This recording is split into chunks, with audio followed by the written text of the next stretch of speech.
what you want, when you want it, where you want it. This is The Mesh. This episode of the Caregiver Community is sponsored by Pace at Home. During this uncertain time, Pace at Home is enrolling participants who wish to continue to remain at home. Partnering with families, Pace at Home provides caring medical support for all of our program's participants.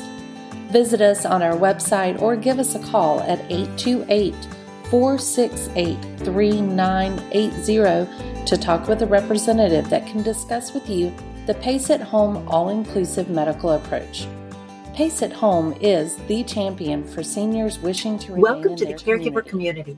This is a place where we talk about the joys and the challenges of caring for our aging parents and loved ones, as well as caring for ourselves. I am Frances Hall, founder and executive director of ACAP, Adult Children of Aging Parents. In the past 20 years, multiple types of disasters have hit the U.S., often devastating lives and communities. In this podcast, we are talking about how to prepare for a disaster and steps to take immediately afterwards, specifically as they relate to older adults and their caregivers. I am delighted to be joined by Karen Scallon.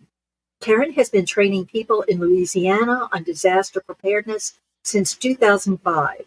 She not only survived Hurricane Katrina in New Orleans, but also made sure her elderly parents, as well as her son, who has developmental disabilities, were okay. Subsequently, Karen founded Special Needs and Parent Support Services of Louisiana and is now a member of the Louisiana Emergency Management Disability and Aging Coalition. Through her company and the coalition, Karen trains people on disaster preparedness and works with state and federal agencies to provide support for individuals after a disaster. Hi, Karen. Thank you so much for joining us today about this incredibly important, timely, and sadly timeless topic. Yes. How are you today? I'm fine. Thank you. Thank you for having me today. Oh, truly my pleasure. Because, as you know, and maybe some of our listeners know, I live in Western North Carolina. We, along with people in Florida, Georgia, South Carolina, and Tennessee, recently experienced the devastation from Hurricane Helene, our Hurricane Katrina. Seeing how catastrophic a disaster can be to individuals and communities, Karen, let's talk about what caregivers can do to prepare for a disaster and at least the initial steps to take immediately after the storm, because probably, although I would wish that we would never have this again, probably we will have other devastating, catastrophic situations. Yes. So let's kind of start at the beginning. You have lots of experience personally as well as professionally. What have you learned from your personal experience and your work? Like, what are some of the lessons about preparing for disasters? Well, there are some definite lessons learned, not just from Katrina, but even Hurricane Ida a few years ago, which came directly over our home.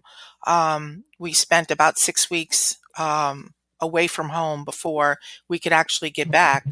Some of the things that really stand out to me as being some of the most important things for us have been making sure we have a go bag, first of all. You don't want to, if at all possible, be in a rescue situation or even evacuation situation without certain things that you might need that are important to you or important to the individual, medications and things like that. Having a paper map is very important because phone systems do go down. So if you're getting yourself out, you need to know alternative routes. Those routes, the main interstate highways get very crowded. You need to have a communication plan with multiple ways to get the phone numbers that you might need for neighbors and provider agencies and things like that. One of the biggest things that I feel is important is having redundancies built into your plan. You don't want to have only one way out. You don't want to have just one option for the things that you might need. You want to have a couple of phone numbers. You want to have all these different, possibilities that you think about to make sure that you have what you need. And these disasters don't always happen in a bubble. It's not just the disaster. You may have a loved one that was just released from the hospital right before the storm. You may have other things coming along with that hurricane residue. You might have flood, of course, with fire. If gas lines are broken, it may have spin-off tornadoes. There's animal threats and, of course, mudslides. We know that too. And I know that was so devastating to you guys. You also need to know and understand your sheltering options and how to access them if you need to. Generator safety is huge.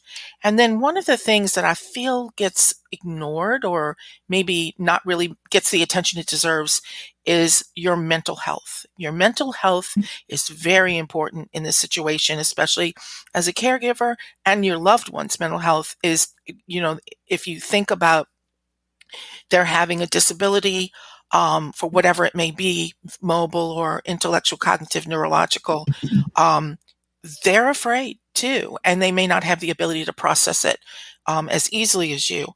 You're going to have adrenaline in that first disaster.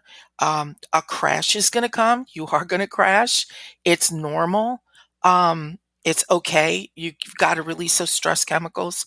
Pacing yourself before, during, and after is so important. And know that disaster fatigue and preparation anxiety can be very real things. And so having that awareness as we go into this new era of, bigger storms, stronger storms, faster building storms, difficulties in predictions of where they'll go, that's that. If you go in with that awareness, it can help a lot. Holy mackerel. I have just taken a bunch of notes because, in Western North Carolina, who'd have thunk? We had no clue that whatever 300 miles away from where a hurricane came on to the shore, we had no clue that we would be so devastated. Okay, let me pick up on a couple of things. So let me emphasize the to-go bag. So what you are suggesting is literally to have a bag packed all the time. Yes. With just the basics in it. But let me ask, how do you do that with medications? Because that's a great question. And I can tell you what we do, and I've talked to a lot of Louisiana emergency managers about it, and they agreed. So we have a backpack, one for me and one for my son. In that backpack, I keep a Ziploc bag with the bottles, with the prescriptions on them. The bottles stay in that Ziploc bag in the backpack. When I fill my AM, PM medication box for the week, take them out, fill my medication boxes, I put the bottles back in that go bag. That way, if I have to grab it in case of a fire, I live very near a lot of chemical plants and a nuclear power plant. If I have to leave in 5 minutes, I grab it. I've at least got the bottles with some of our medication in it, and I've got the prescription numbers all in there. Okay. So you basically store your medication in the. Oh, yes. Brilliant. Yes. Gotcha. Yeah, I really like that. And because we were with, so much of this is so personal for me right now. Of course. But when you were talking about the communication and have paper maps and have papers with phone numbers on it, because you may not have communication where you are, but you may be able to get somewhere that does have communication. We are so reliant on technology, and we just take it for granted until we get into a situation like a disaster and go, oh my heavens, we have nothing. We are completely cut off. Yes. So yeah, that's I would never have thought of that before Hurricane Helene. And all of a sudden it's like, oh yeah, there are all kinds of things to consider. Okay, so you may have kind of already talked about this, but are there some tips that can be done easily and some maybe larger preparedness goals that you would suggest? Sure, absolutely. So like I said, some of the smaller goals would be just having access to a paper map in your go bag, um, collecting your important documents ahead of time, and having them in multiple, like I said, redundancies, multiple formats. You may have your paper documents in, they have these fireproof, waterproof bags now. It's like more like a briefcase. They can go next to the go bags, be picked up right when you leave, and you've got your originals and your paper copies, but also have a copy on CD-ROM scanned. I don't recommend the thumb drives because they do break. So having your important documents accessible in an emergency. Um, Start building that communication plan, start collecting those numbers, the phone numbers of, I recommend also having alternative dialysis locations, durable medical equipment companies in case a wheelchair or things like that are destroyed. Now there are systems to get get the aids and things, walkers and things like that. If you lose that equipment, there are ways that the government replaces it if you're in a shelter, so you can get access to that kind of thing. But you may want to have some access phone numbers for the companies that you normally use. Have the phone numbers, emergency numbers for any paid caregiver agency that you're using. So see if you can, even if you're in a shelter, sometimes they may make arrangements to be able to set up for another worker to come and assist and give, the caregiver, the family caregiver, a break. You want to create some lists. A to-do list, say you revisit it I do mine June 1st, the beginning of hurricane season, but set an annual review, see what you need to update, see what you can build on, create some packing lists, pack what you want for your child, for your elderly loved one, for yourself, maybe even advance pack. For us in Louisiana, I already have a couple bags that are packed and ready to go. My elderly mother, what we worked with her to do was have a suitcase set up June 1st. She starts packing. She has her list. And by a week or two, she's got everything packed and it's in the suitcases. So all we have to do is go there, get her things and evacuate her. So that's kind of how we work for our situation. List out emergency preparedness purchases as future goals and look at your finances of when you can afford maybe to upgrade on different things. Make sure your bags are strategically placed, that everybody in the family knows where they are, so that if you have to evacuate quickly, fire, chemical emergency, or such, you can grab them and go. Learn how to shut down the utilities to your home if you have to leave, so that you don't have issues with gas lines breaking, electricity with 4 feet, 5 feet of water in it. We saw some of that in Florida. That's very dangerous.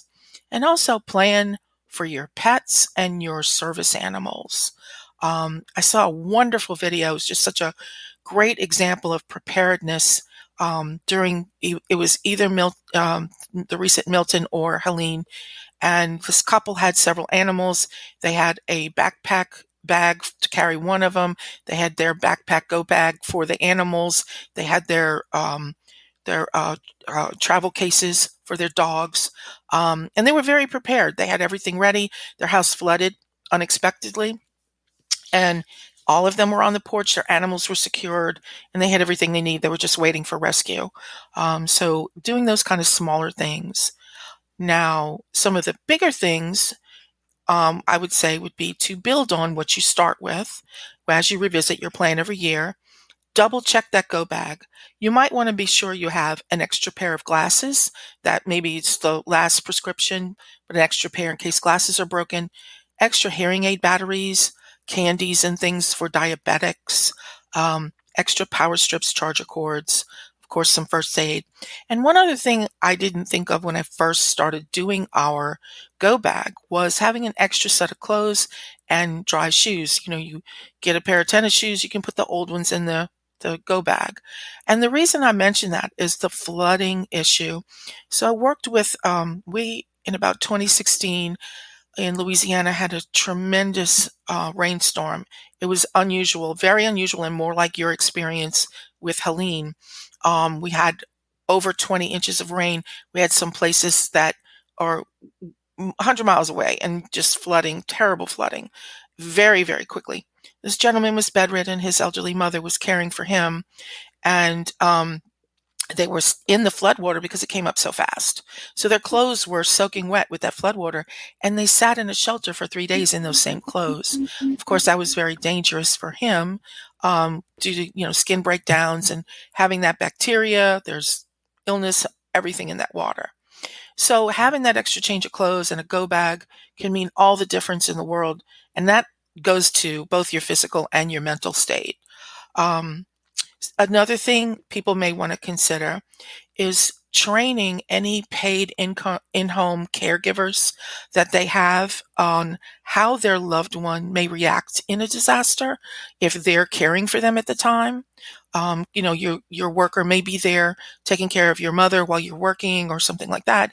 You want them to know how she may react, if she's going to be able to answer a firefighter when they call out her name, or respond, or if she's going to panic. If there's some information that you can give them, help them understand how to help your loved one.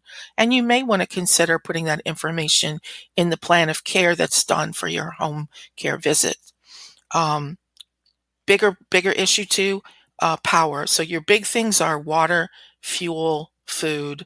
So when we talk about power and fuel, you may want to start saving toward some sort of a generator.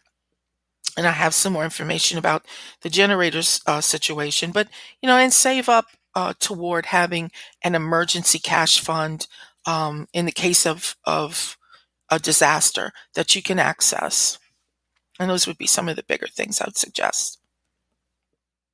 I'm serious. I just keep taking notes. Oh, golly, what great insight. Thank you. Something came to my mind, and maybe it'll come back. Yeah, maybe it will come back to you. Sure. Okay, so we've talked a lot about preparedness, what to do before the storm hits. Mm-hmm. But then, okay, so we're prepared, got everything ready, the storm hits. Right. Now what? We've gotten through it. The storm has moved on from our area, and now it's the aftermath.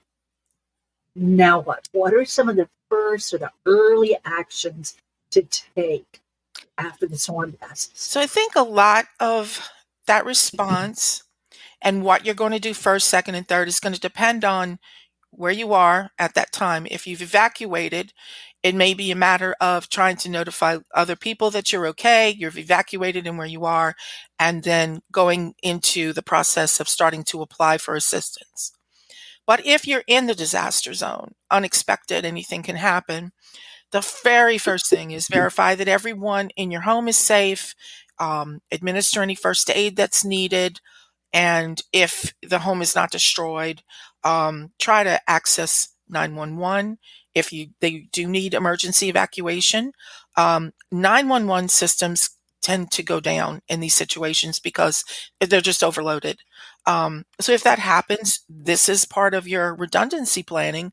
You're going to have those phone numbers for any emergency, government emergency personnel you can call. For instance, in Louisiana, every parish has an emergency operations or an Office of Emergency Preparedness, mostly connected to also Homeland Security. And they are the ones responsible for dispatch of rescue operations and things like that. They know where all of the assets are. They know how to, get to people. They will be working with all of the other first responders on road access and things like that. So knowing how to reach them can be very important in being able to access that emergency rescue that you might need. Have those go bags ready. And I say ready, and even heightened readiness, more so than you just having it in your location. You might be keeping that backpack on if floodwaters are coming up, or grabbing the backpack and going outside of the home, waiting for that rescue. Check on your access to supplies. You may be able to stay in your home, um, and may just need someone to check up on the family, make sure you have your supplies aren't dwindling, what they can get to you if you can't get out. Um, so check your access to your generators, make sure everything that's good. Your fuel is set up. If you have tents and you can't stay in the home, set your tents up. Be aware of that adrenaline rush too that I talked about, because I find in Louisiana we have tons of trees. I know you guys, I'm sure, same thing. So those trees are all down. They're blocking the roads, right? And especially a little further north than me, um, everybody there tends to have a chainsaw. So you hear those chainsaws going because we just get out and we help ourselves. We're not waiting for someone to come and move those trees. So we're out there helping ourselves, but we also have this adrenaline rush going. And you want to be very careful because this is when accidents happen. A lot of deaths and severe injuries occur after the storm from this kind of thing. And then one of the very first things, and so important not to forget because we will get caught up in that setting everything up for survival situation, but just reassuring your elderly loved ones, it's going to be okay. I'm here for you. If you need something, let me know. I'm going to do my best, but just stay calm and we'll be calm and we're going to get through this. We're going to get through this. If possible, give them something that they can do to help, whatever it is. People fare so much better when they feel like they can contribute. And I think it goes a long way to their mental health as well. So just don't forget in the aftermath, they're going through a lot too. Absolutely. And you're absolutely right. People feel much better if they feel like they can do something. We Absolutely. may not have control over the situation, but at least we know, at least we're doing something to help. Right. A couple of things have popped into my mind as I'm taking notes fast and furious. Um, yes, in North Carolina, we had a lot of trees down, partly because of the rain or the flooding, partly because of the wind. Um, would you, I mean, a lot of people can't do this, but it seems to me that making sure that you have trees cut down, big trees cut down that are around your house. I know in one neighborhood, there are either 3 or 4 houses, the trees came down through the roofs. Yeah. And my brother, who lives in Louisiana, had 3 trees come down on their roof Oh, in some hurricane, and and it not only crashed the roof through, but it actually literally broke part of the house away. hmm yeah. So would that be something that people could do before the storm hits that you would recommend? Yeah, I mean, if that's financially feasible for them to do, cut back those branches. Thinning out the trees kind of helps too. When the canopy is really thick, they tend to catch the wind more and become uprooted. But that can be a very expensive prospect. So yeah, but Yes. if it's something absolutely that they're able to afford, I would suggest taking a look at that. We actually did do that probably a few years before, probably a couple of years before Hurricane Ida came through. We had one that was a tree that was starting to look sick. And that's the other thing, maybe having an arborist look at those trees and decide, yeah, this one looks like it's not too healthy. It's going to be more susceptible to wind and being knocked down. That might be an item to put on their potential list too. Right, right.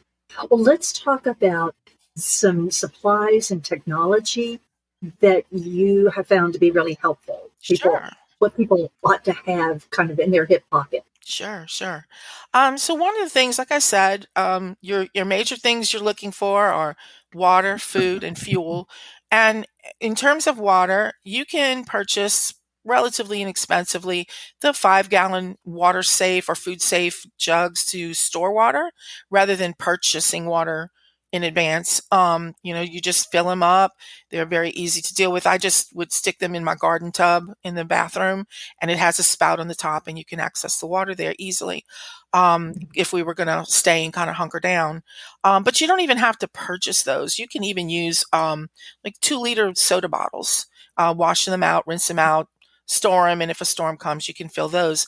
I do not suggest using anything that had a milk product in it, because it's really hard to get that milk out of there and bacteria.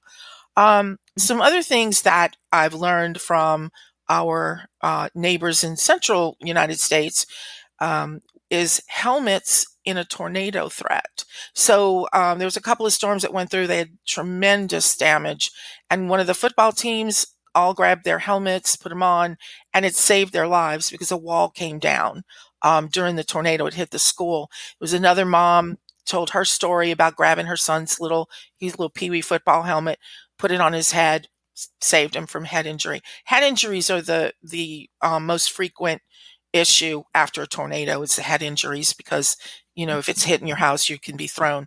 So just a something to have, a bike helmet in that safe room. Of course, work on your stockpile of food. It doesn't have to be tremendous. It doesn't have to be overly expensive. Having a safety alert sticker, maybe in a window in the front door for first responders, letting them know there's someone in the household who may not be able to respond to their name if they're called. For instance, any children that are nonverbal, adults that are having trouble with communication.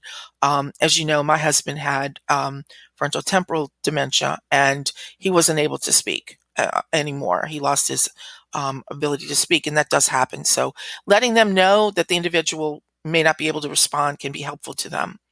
Medical identifier bracelets, very good. If they will wear them, identify if they have diabetes and that kind of thing. A choking rescue device. And I know I'm talking about things that maybe don't sound connected to, that disaster hurricane, but like I said, these things don't exist in a bubble. So, a choking rescue device, fire blankets. So a fire blanket is just this amazing technology. It's a little packet with a blanket in it about the top cover size of the top of your stove, and it has 2 loops, and you just yank them out, the blanket out of the bag and throw it on top of your stove. It's much quicker than a fire extinguisher. However, I do not recommend to say replace your fire extinguisher with that. But it is an added faster response and so much easier to teach outside caregivers coming in. I also want to remind people, don't forget about something to entertain the kids with, the adults with, word search books and things like that. Having and this is important too, having a notebook and pen in that go bag, because you're going to have to start taking down numbers, FEMA numbers, and claim numbers for your insurance and all of those sort of things. Having pen and paper is so important. And we don't always. I know I take a lot of notes in my phone, but if your phone is broken, if your phone is flooded out or whatever, so supplies, I would say those are some things that I thought were helpful. And then technology. Did you ask about technology? Yeah. I did. Okay. Yeah. I thought so. So technology, as it goes to communication, I recommend that people download things like WhatsApp or some sort of app on your phone that you can use to communicate with someone who doesn't necessarily have the app on their end. So we had this bad flood in 2016. We found that AT&T cell towers went down, but Wi-Fi still worked. So with the Wi-Fi still working, people were able to use their WhatsApp and some other apps that they were working with to communicate and to request rescue. At that point, it was pretty much chaos. During that flood, it was pretty intense. So having an alternative app for communication is very helpful. Weather apps are very important, especially like I say, during a hurricane, there's spin-off tornadoes. You could be in an area that receives that. Look at Milton, Florida was covered with tornadoes, and the areas that weren't even in the line of fire for the actual storm. So having those weather apps that give you those phone alerts, set your phone alerts to your location. I have 3 on my phone, and we have a siren system, and my 3 apps will start ringing before the sirens go off, just because of the speed it goes through much faster. There is an identifier, that a product that I love. I don't not compensated for this at all, but I want to be sure everybody knows that. But I think it's wonderful. So it's called ifineedhelp.com, and they generate a QR code that's unique to your loved one. And when you get your QR code, you can open it and input any information you want somebody to see in case you're separated from your loved one. So, my name, my phone number, my alternate phone number, alternate family members that can be called. That's all they see if someone scans it. And then you can print that QR code out. You can of course, they sell products, but they have some really inexpensive things like little business card, or a little tag that can go in a shoelace. So if you have a loved one that isn't able to articulate where they live or their phone number, or who may be in diminished capacity just due to trauma, this can be really helpful, because anyone can scan that with a phone and then find out, try to get in touch with you. One of the other things I recommend for anyone who has a loved one who could wander, you can get these little chime systems if you don't have a home alarm, and it just makes a chime go off when the contact's broken, so you can hear if a door opens or a window's opened. You definitely want to get some battery packs that you can charge in advance to keep phones running and things like that. There's also solar panels for chargers now too, and solar chargers, which I think are fabulous. I just bought my first solar phone charger, and they're wonderful. There for fires now, there's a couple of really good things out there. There's a talking smoke alarm where you can record your voice, and studies show that people will wake up with that before they will the screeching sound noise that comes out. And then if you have a loved one who is hard of hearing or deaf, they have alarms that will shake the bed and flash a light, so they know that there's something going on and wake them up. Then the other thing, and this is relatively new, it's a little bit more on the more expensive thing. It might be something people save up towards, but getting a bi or tri-fuel generator. This is something's really new. It's portable, so it's manageable for a lot of people. The tri-fuel takes butane, natural gas, and gasoline, either one, and you can alternate. So in order to use your natural gas line, there is a fee. You're going to have to get your plumber to run it into the line to the house, and there's some things you can do to also have it run into the electrical panel. For electrician has to do that. You don't want the electricity generated in your panel to go back out into the line to potentially harm a lineman. So there's some things they can do for that, but it can be a tremendous saving grace to keep our loved ones in the home after a disaster. And we know they're going to fare better if they're staying in a familiar surrounding. So that may be an option for a lot of people, but the price is absolutely much less than getting that whole home generator, which only runs on the gas. We found in Ida that the gas lines weren't sufficiently supplied. So a lot of people spent $15,000 and $20,000 for a whole home generator on a gas line, and there wasn't enough. The gas company didn't allow for that enough to come through the line to serve everybody. So having those alternatives, again, redundancies, can be real helpful. That's really, I had never heard a bi or tri-fuel generator. Mm-hmm. So yeah, that's really They're about interesting. 2 years old. There's some different companies making them now, so you have some more options. Last year, I think there was really only one company, and this year I noticed there's about 3 or 4. making them now. Interesting.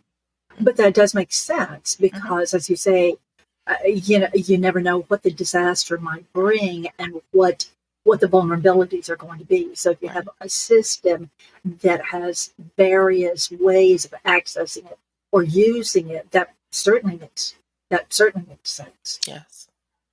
These are all such good insights and tips. Right. Let's talk about people. Mhm. So after the storm is gone, who are the people that we need to be in contact with to let them know we need help or what our status is or whatever? That's a really good question, and I would even start a little before that. So I would say within your storm preparation, before anything happens, I really recommend people talk to your county emergency operations or preparedness department. Find out how their system's set up, um, what to do in a rescue situation. And I would note, let them know your situation.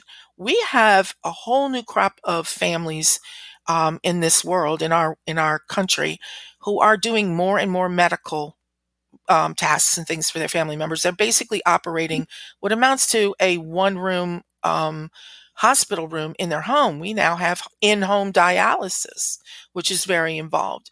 So if those individuals find it extremely difficult to be able to leave, if not impossible, and many of them will opt to stay, they'll get the generators, they'll do all of that. Let your county officials know that what your situation is. Even invite them to your home. Show them your setup and what's going on, and why you're going to have to make this decision to probably stay. Talk to that local fire department as well, because they're your closest first responder, and make them aware. Get their contacts and ask them who to call for emergency evacuation where the home is not livable anymore. It's either flooded or burned, or you have to get someone out of the building in an emergency. And that way, when you are in the aftermath, you have a better idea of who to call. In any medical emergency, you're also always going to try 911 first. But as we said, those systems can go down. So in our parish, we have parishes, not counties. In our parish, and the parishes in our state, the process is you call 911. If you can't get through, you need to call your parish or county emergency operations department. Let them know your situation and say, hey, I've a loved one who's bedridden or in a wheelchair. Water's coming up. It's critical. I need emergency evacuation. And they have all the resources. They can dispatch that assistance immediately. Um, I have even, in the case of people who weren't aware of that, or when if I could not get through to someone else's parish emergency operations center, I've gotten a notice on Facebook and called that into the state office of emergency preparedness, because they have satellite phones and can communicate via satellite phones with the locals on the ground, just to let them know, hey, Say that again. Who did you contact? so I called our state office of Homeland Security and Emergency Preparedness. I called their main number and I said, hey, look, I'm monitoring Facebook. I've done this for years. I monitor Facebook. They're posting that a loved one's in a wheelchair, water's coming up. This is the address and the location. I first try to get the locals, but if I can't get 911 or the locals, then I'll call the state and let them know. And then the state officials, I'm sure they all have satellite phones in your state as well, and other states. They can use satellite phones to make sure they connect with those locals on the ground that are running the rescue operations. Get the address out there and say, hey, look, this is priority. We have a lady in a wheelchair, and they need emergency evacuation. Yeah. So tell them to ask in advance.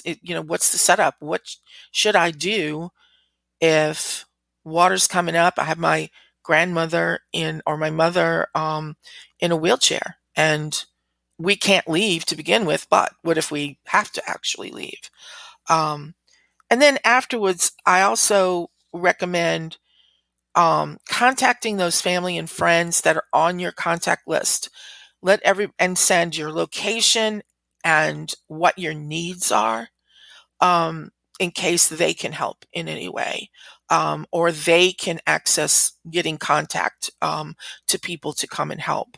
That would be my next call after the emergency support and that kind of thing. Give them your location. Let them know if you have plans to change location. And using text is going to be much more accurate and swift. We've learned that in Katrina. None of us knew how to use text before Katrina. And when Katrina happened, we all learned really fast. The phone call won't go through, but the text message might. I found the same thing, that for us, the text would work when emails and phone calls would not. And I Yeah. don't understand the technology, why that is, but I'm going to leave that to others. All I know is it worked and the others didn't. Mhm. So I was very grateful for that. Oh, Yeah, mercy. it is Okay. definitely a godsend to be able to send Yeah, texts like that. Mhm. true. We have talked about so much, and this is all so helpful. But are there some particular priorities that you would say, do this, do this, do this, or think about this before? Are Mhm. there specific priorities you'd suggest? I do have a few, and my first priority would be just start. Start making your plan, start preparing, start thinking about what do you already have on hand, what can you access inexpensively. Like I said, it doesn't have to be a lot, although I know for some people, any financial amount is a lot. Um, Allow for a variety of possibilities when you're thinking about that plan, but start your plan. Um, do what you can based on the money you have and your time constraints, but definitely commit to returning to that plan on a periodic basis, to revisit it, to edit it, to build on it, just to accommodate your changing needs, your changing financial situation, and whatever may have been going on in your family. Start with when you actually start to execute, build your go bag and your communication plan. you you can start with no financial investment on those. Your go bag can be things you already have in the home, and just making copies of plans and things like that. Maybe your map might be your biggest cost in that, but you can build on that, make it more, build it out. Your communication plan, does not cost. I also suggest every one of those phone numbers on your list, save them into your phone. But remember, your phone could be swept away or dropped and broken. And then, identify what you want to access to build that plan further. Do you want to keep a lookout on certain things on sale? Do you want to pick up a tent at a thrift store? Things like that. But identify those things so you have them in your head, and you can work on that at all the time. And then the only other thing I do want to mention, if there's any agencies that might be listening to this podcast, if you want to send information, just remember, keep it simple, to the point, bullet points, and not a lot of wording, and um, just a step by step. Because, as I said before, disaster trauma is a real thing. And processing it, you can get a piece of paper, you can read it, but if it's overwhelming, it's not going to register. So your messaging, it's very important that messaging be succinct and simple and not a lot of words for them to consume. Wow. Karen, this is so helpful. I'm so I glad. Good. really appreciate. I mean, seriously, I have like a page of notes. Okay, do this, do this, do this, do this. But I plan to put that plan in place. Absolutely. Thank you so much. You're I'm welcome. sorry that much of your learning has come with personal experience in the midst of disaster, but this is very helpful information. Well, good. Absolutely. We also want to thank our listeners. We pray you never need this information, but hopefully, if you do, you will already have your go bag. You will already have all of these pieces put together, and that this will be really helpful to you. We certainly want to thank Pace at Home in Hickory, North Carolina. They are the sponsor for all our caregiver community podcasts, and we are indeed grateful for their support. This caregiver community podcast is part of the Mesh network of online shows and podcasts. We record one new ACAP podcast every month, addressing a wide range of topics related to caregiving and advocating for an older adult. You'll find our podcast on any platform where you listen to podcasts, as well as our website, www.acapcommunity.org. While you're on our site, we hope you'll take a few minutes to learn more about ACAP, our educational programs, and our local chapters. And if there are other topics you would like to address and like for us to address as a podcast, please do let us know. Again, Karen Scallon, thank you so very much for this excellent information and insight and tips and just the lists and the to-dos. Stay well, everyone. Bye for now. Bye-bye. Thank you.